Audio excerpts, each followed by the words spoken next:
الحمدللہ رب العالمین والصلاة والسلام علی خاتم النبیین اما بعد فاعوذ باللہ من الشیطان اللعین الرجیم بسم اللہ الرحمن الرحیم۔ محترم ناظرین کرام، اللہ تبارک و تعالیٰ کے فضل و کرم سے ہم آپ کے سامنے ایک اور بہت ہی پیاری حدیث پاک اس کی شرح کے ساتھ لے کر حاضر خدمت ہیں۔ نہایت توجہ کے ساتھ نبی پاک صلی اللہ علیہ وآلہ وسلم کا فرمان ذیشان سماعت فرمانے کی سعادت حاصل کیجیے اور اس پر عمل کرنے کی بھی نیت فرمائیے۔ سنتے ہیں آج کی بہت ہی پیاری حدیث پاک۔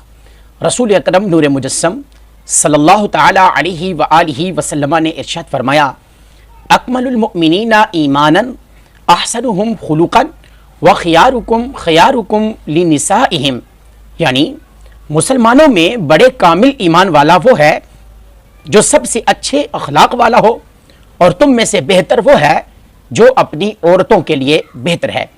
اس حدیث پاک کے پہلے حصے میں اچھے اخلاق کو کامل ایمان کی نشانی قرار دیا گیا، جبکہ دوسرے حصے میں رشتہ دار خواتین کے ساتھ اچھا سلوک کرنے کو بہترین ہونے کا معیار قرار دیا گیا۔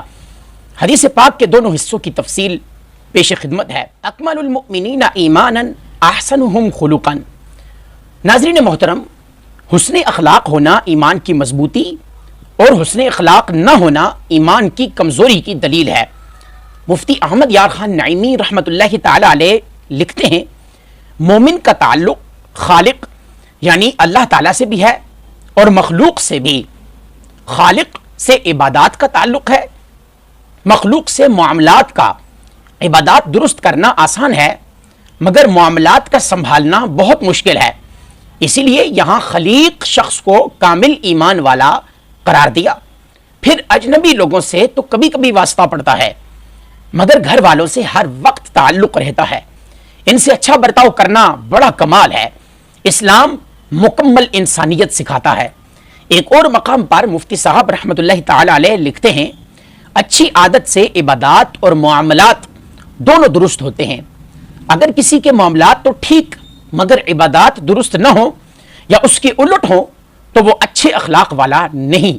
خوش خلقی بہت جامع صفت ہے کہ جس سے خالق اور مخلوق سب راضی رہیں، وہ خوش خلقی ہے۔ ناظرین محترم، حسن اخلاق کی تعریف پیش خدمت ہے۔ حسن اخلاق وہ ملکہ ہے، وہ ایبلٹی ہے جس کی وجہ سے بندہ اچھے کام آسانی سے کر پاتا ہے۔ فرمان مصطفیٰ صلی اللہ تعالی علیہ وآلہ وسلم ہے، بے شک تم میں سے مجھے سب سے زیادہ پسند اور آخرت میں میرے سب سے زیادہ قریب وہ شخص ہوگا جو تم میں بہترین اخلاق والا ہوگا، اور تم میں سے مجھے سب سے زیادہ ناپسند اور آخرت میں مجھ سے سب سے زیادہ دور وہ شخص ہوگا جو تم میں بدترین اخلاق والا ہوگا۔ حدیث پاک کا دوسرا حصہ، وَخِيَارُكُمْ خِيَارُكُمْ لِنِسَائِهِمْ، اس کا ایک معنی یہ ہے کہ اللہ کے نزدیک تم میں سے زیادہ بہتر وہ ہے جو ظاہر میں اپنی عورتوں کے لیے بہتر ہے۔ ظاہر میں بہترین ہونے کا مطلب یہ ہے کہ بندہ اپنی عورتوں کے ساتھ اچھے موڈ کے ساتھ پیش آئے، انہیں تکلیف دینے سے بچے، خیر و بھلائی پہنچائے، ان کی طرف سے پہنچنے والی تکلیف پر صبر کرے۔ عورتوں کے ساتھ بہترین سلوک کرنے کی تاکید اس لیے فرمائی گئی کیونکہ خواتین کمزور ہوتی ہیں، اور یہ کمزوری اس بات کا تقاضا کرتی ہے کہ ان پر ہر صورت میں رحم کیا جائے۔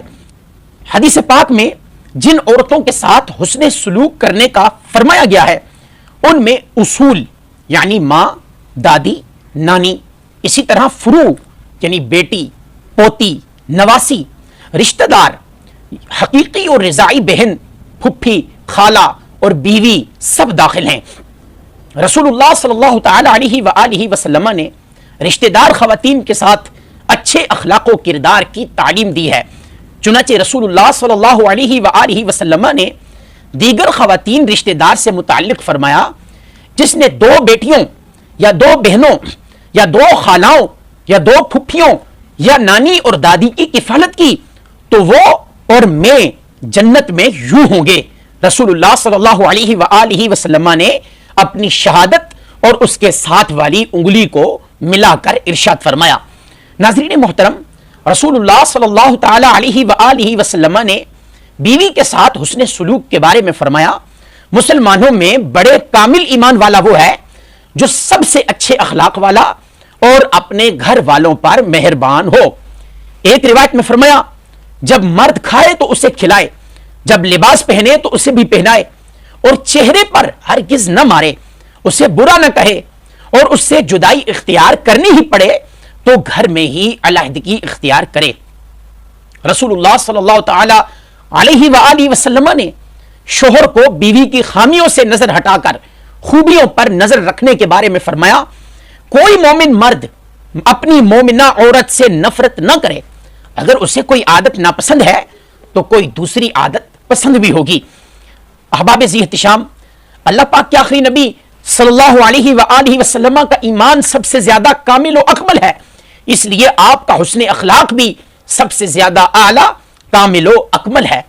حضور اکرم نور مجسم صلی اللہ علیہ وآلہ وسلم نے اپنی رشتہ دار خواتین کے ساتھ حسن اخلاق کا جو اظہار فرمایا، تاریخ میں اس کی کوئی مثال نہیں ملتی۔ آپ صلی اللہ تعالی علیہ وآلہ وسلم کی اپنی دودھ شریک بہن حضرت شیمہ سے کافی عرصے بعد ملاقات ہوئی تو آپ ان کے لیے کھڑے ہو گئے، اپنی چادر مبارک بچھا کر اس پر بٹھایا اور واپسی پر تحفے میں اونٹ اور غلام عطا فرمائے۔ مقام جعرانہ پر دوبارہ ملاقات ہوئی تو بھیڑ بکریاں بھی آپ نے عطا فرمائیں۔ جب آپ کی شہزادی حضرت فاطمہ رضی اللہ تعالی عنہا ملنے آتی تو آپ اپنی بیٹی کے لیے کھڑے ہو جاتے، ہاتھ چومتے اور اپنے ساتھ بٹھاتے۔ رسول اللہ صلی اللہ علیہ وآلہ وسلم اپنی ازواج مطہرات سے ان کی دلچسپی کے موضوع پر گفتگو فرماتے، ان کا چھوٹے سے چھوٹا شکوہ دور کرنے پر بھی بھرپور توجہ دیتے۔ اللہ اکبر۔ چنانچہ حضرت صفیہ رضی اللہ تعالی عنہ فرماتی ہیں، میں ایک سفر میں رسول اللہ صلی اللہ علیہ وآلہ وسلم کے ساتھ تھی اور یہ میری باری کا دن تھا، مجھے سواری کی وجہ سے دیر ہو گئی تو اللہ کے آخری نبی صلی اللہ علیہ وآلہ وسلم میرے پاس تشریف لائے۔ اس وقت میں رو رہی تھی، میں نے کہا کہ آپ صلی اللہ علیہ وآلہ وسلم نے مجھے سست اونٹ پر سوار کر دیا۔ رسول اللہ صلی اللہ علیہ وآلہ وسلم اپنے مبارک ہاتھوں سے میرے آنسو صاف کرنے لگے اور مجھے چپ کرانے لگے۔ رسول اللہ صلی اللہ علیہ وآلہ وسلم ازواج مطہرات کو سہولت فراہم کرنے میں پیش رہتے تھے۔ چنانچہ ایک موقع پر جب حضرت صفیہ رضی اللہ تعالی عنہا کو اونٹ پر سوار ہونے کی ضرورت پیش آئی تو اللہ کے آخری نبی صلی اللہ تعالی علیہ وآلہ وسلم اونٹ کے پاس بیٹھ گئے اور آپ کی سہولت کے لیے اپنا گھٹنا کھڑا کیا۔ حضرت صفیہ رضی اللہ تعالی عنہا آپ کے گھٹنے پر اپنا پاؤں رکھ کر اونٹ پر سوار ہوئیں۔ ناظرین محترم، ذرا سوچئے، اللہ کے آخری نبی صلی اللہ تعالی علیہ وآلہ وسلم کے حسن اخلاق، رشتہ دار خواتین کے بارے میں ارشادات اور طرز عمل دل و جان سے ہم اپنا لیں تو مرد عورت کی جان، مال، عزت کا محافظ بن جائے گا، لا تعداد برائیاں اپنی موت آپ مر جائیں گی، سوسائٹی کو امن و سکون نصیب ہوگا۔ اللہ تعالیٰ کرے کہ ہم ان مبارک اور خوبصورت عادات کے اوپر عمل کرنے والے بنیں۔ آمین بجاہ النبی الامین صلی اللہ تعالی علیہ وآلہ وسلم۔